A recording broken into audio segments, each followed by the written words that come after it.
In the summer of 1944, four American soldiers picked up a Sherman tank and carried it across a field. A few miles east, in a treeline, a German reconnaissance officer put his binoculars to his eyes and began to count. Tank tracks in the mud, cut deep. Radio traffic thick on the divisional net. Engines grinding somewhere behind the ridge, the unmistakable sound of armor massing in the dark.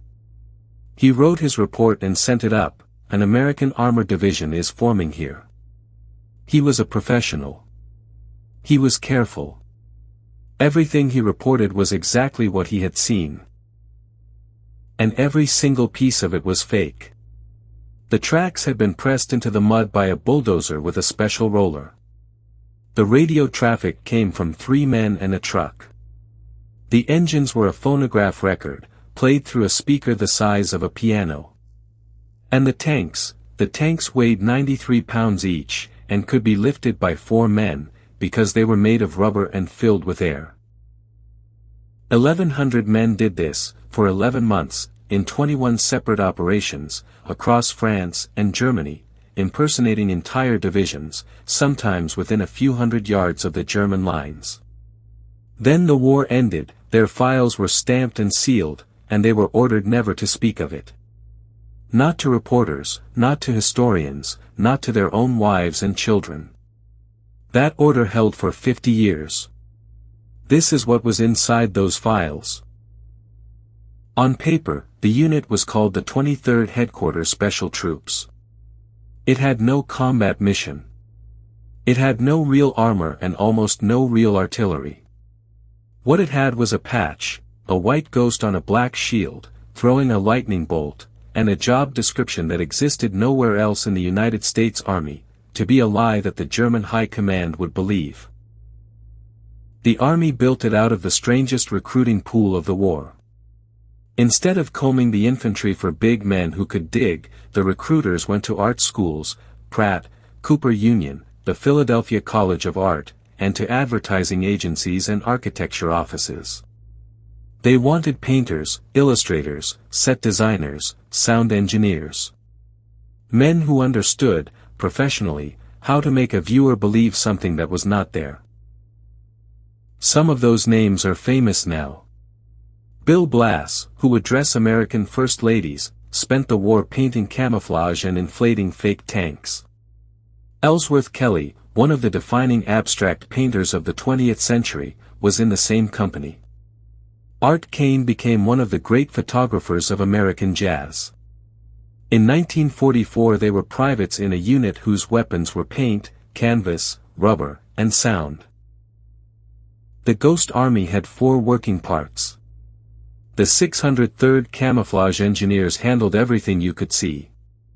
The 3132nd Signal Service Company handled everything you could hear. The Signal Company Special handled everything the enemy could intercept on the radio. And the 406th Combat Engineers, the only men in the outfit with real firepower, handled security, and the very real possibility that the Germans would come and find out the truth. Start with the tanks. This is a real photograph of one of them, a full-size Sherman, correct in every silhouette, in rubber. Inflated by a small compressor in about 20 minutes. 93 pounds, 1 man could drag it, 4 men could carry it at a run. From 500 yards, and from the air, it was indistinguishable from 30 tons of steel. They had inflatable trucks, jeeps, artillery pieces, and aircraft as well. An entire armored division, in the back of a few trucks. But a fake tank is only a picture. The Germans had eyes on the ground, and ears. So the deception had to work in every sense at once, and this is where the Ghost Army became something the world had never seen before. Engineers from Bell Labs had gone to Fort Knox and recorded the actual sound of armored units, tanks starting, columns moving, bridges being built, men shouting. They cut those recordings onto state-of-the-art wire, the ancestor of magnetic tape, and mixed them the way a film studio mixes a soundtrack, layering engines over voices over metal. A single wire could carry the sound of an entire battalion. Then they mounted 500-pound speakers on half-tracks and drove them to within a few hundred yards of the German lines. On a still night, the sound carried 15 miles. Imagine being a German sentry in the winter of 1944, hearing an armored division assemble in the dark, hour after hour, and at dawn, seeing the tracks, and the tanks, and the smoke of their cooking fires. Everything confirmed everything else. That was the whole point. The radio deception was subtler and, in some ways, the most dangerous. Operators studied the sending style of the real units they were impersonating. Every telegrapher has a fist, a rhythm as personal as handwriting, and copied it, so that German listening stations tracking a particular division would keep hearing the same man they had been hearing for months. The Real division could then slip away in silence, while its radio ghost stayed behind and chattered. And then there was the part of the job that the artists ran themselves, atmosphere. 2 men would put on the shoulder patch of a division that was 200 miles away, drive a jeep into a nearby town, and be seen. They drank in the cafés. They flirted. They complained loudly about their general. They painted false unit markings on vehicles and repainted them the next morning. In an occupied country full of informers, gossip traveled to the enemy faster than any radio. Here is the ground they worked. From the Normandy beachhead in June 1944, across France, into Luxembourg and Belgium during the winter, and finally to the Rhine, 21 deceptions in 11 months, each one a portable division conjured wherever a real one had left a hole in the line. Their first job was in Normandy, days after the landings, plugging gaps in a beachhead that was thinner than anyone admitted publicly. In Brittany, they impersonated a force besieging the fortress of Brest. In Luxembourg, they stretched a thin American line by making one division sound like 4. Most of the time it worked. Nobody could ever be certain how well, because success looked like nothing happening. Understand the arithmetic of their risk. The whole purpose of the unit was to attract the attention of German artillery, German aircraft, and German attack, to make the enemy aim at them instead of at the real division somewhere else. And when the enemy did aim, the Ghost Army had rubber tanks, for machine guns per company, and nothing else. They were bait that could not fight back. It cost them. Shellfire found their positions more than once, men were wounded and men were killed. In one operation the deception worked too well and drew fire from an entire German regiment. In another, the unit was nearly overrun and had to be pulled out under cover of darkness. And during the Battle of the Bulge, when the German offensive tore through the Ardennes, the Ghost Army was thrown into the gap to make a broken American line look solid, for days, with almost nothing behind the bluff. Everything they had learned came together in March 1945, on the Rhine. The Ninth Army was preparing to cross the last Great Barrier into Germany.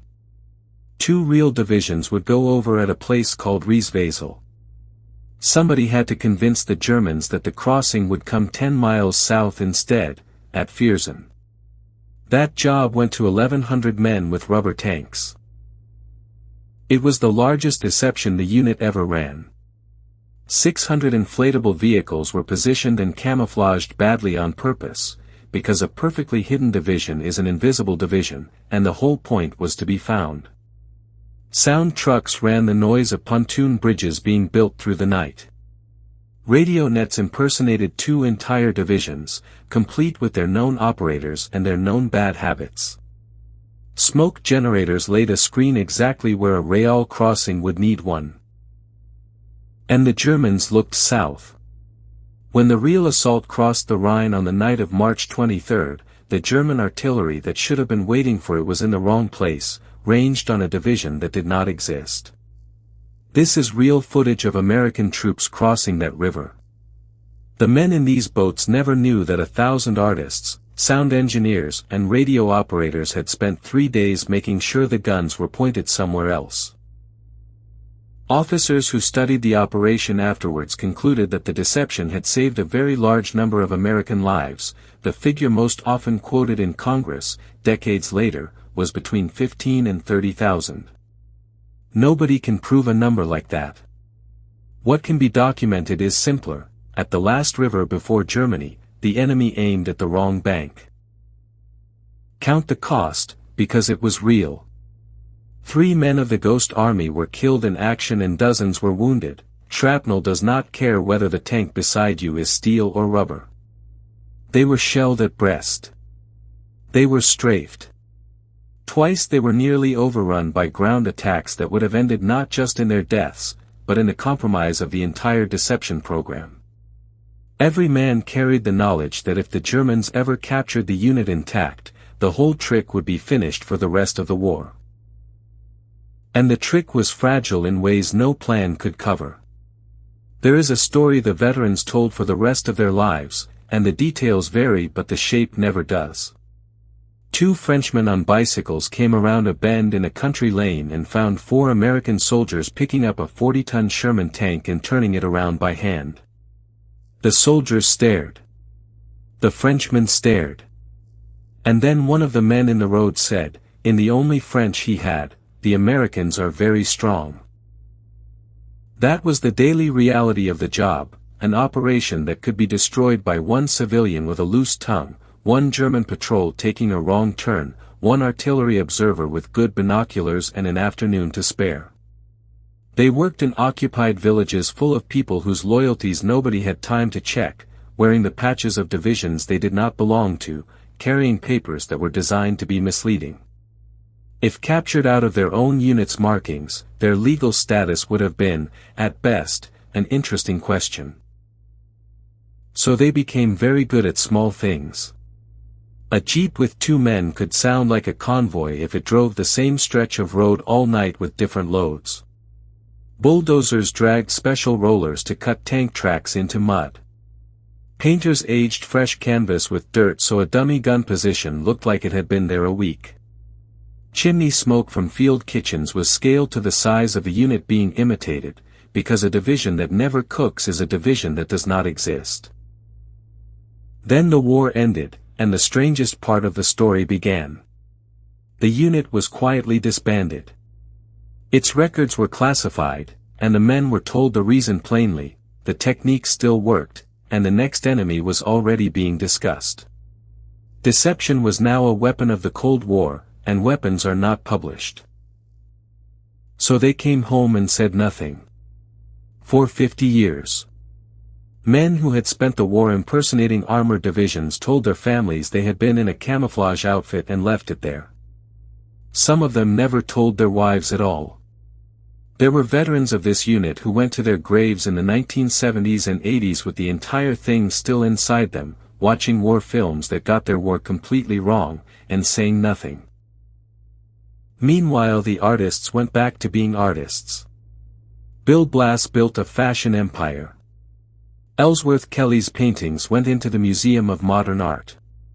Art Kane photographed jazz. Somewhere in those men's studios were sketchbooks full of drawings made at the front, landscapes, ruined towns, portraits of one another, the private, unclassified half of a classified war. And they had brought something home that no other unit produced. Between deceptions, the artists drew hundreds of watercolors and sketches of ruined towns, of farmhouses, of each other asleep in trucks. It was against regulations to record anything about the unit, so they drew everything except the unit, the war around the secret. Those sketchbooks sat in attics for decades, the only unclassified evidence that 1,100 men had been where the records said nobody was. The files opened in 1996. 50 years and change after the fact, the Army declassified the Ghost Army, and the survivors, old men now, in their 70s and 80s, discovered they were allowed to talk. Historians found the story, a documentary followed, the sketchbooks came out of the closets. The men themselves, by every account, were mostly bemused. They had assumed nobody would care. Congress cared, eventually. In February 2022, the Ghost Army Congressional Gold Medal Act was signed into law, the highest honor the legislature can give. The medal shows what they actually did, a radio operator at his set, a soldier inflating a tank, the ghost on the shield. It took 26 years from declassification, and by the time the ceremony was scheduled, almost everyone who had earned it was dead. On March 21, 2024, in the Capitol, 3 of the 7 known survivors came to collect it. Bernard Bluestein, 100 years old. John Christman, 99. Seymour Nussenbaum, 100. 3 men, out of 1,100, in a room full of people applauding a secret that had outlived almost everyone who kept it. Their trade did not disappear with them either. Everything the Ghost Army improvised in 1944, the fake radio nets, the false unit signatures, the manufactured atmosphere, became doctrine. In November 2022, the survivors were made honorary members of the Army's Psychological Operations Regiment, the modern descendants of men who won ground with rubber and loudspeakers. Deception is now a permanent branch of war. It was invented, in its modern form, by a company of painters. So here is what the Ghost Army leaves behind. Every other unit in this war is remembered for what it destroyed.